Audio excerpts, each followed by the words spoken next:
这一次的监委提名，最后当然是由我拍案决定的了哈，所以我负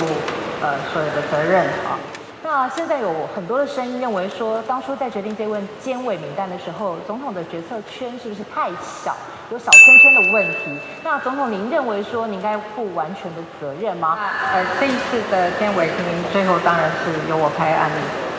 决定的了哈，所以我负所有的责任啊。那这段期间有一些说法跟臆测哈，我想都不需要的。既然是总统的提名，总统就负起这个责任，那我们也会持续来做检讨哈。那么至于这张名单啊，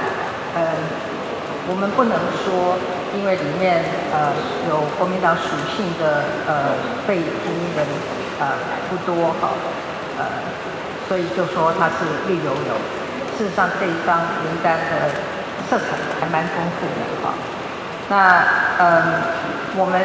在考虑这个人选的时候，我们希望它是一个多元的组合啊，不同的专业的背景，不同的人生的历练，那么他们都共同有一个对普世价值的尊重，这些都是我们在提名的过程中所考虑的哈。所以不论是从历练，或者对于人权跟普世价值的认知跟实践，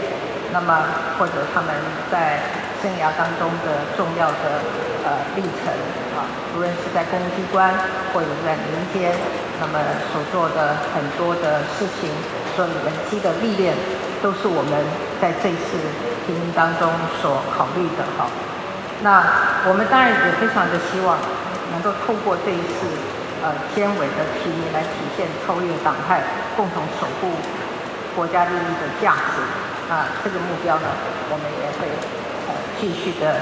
来努力啊。至于菊姐的陈菊秘书长的这个任命哦，我这边必须要说明的就是说，他不是任何人的党建派。他自己的经历跟资历都足以胜任监察院院长这个职务那他长期以来对于进步价值的支持是贡献是有目共睹的另外他自己也亲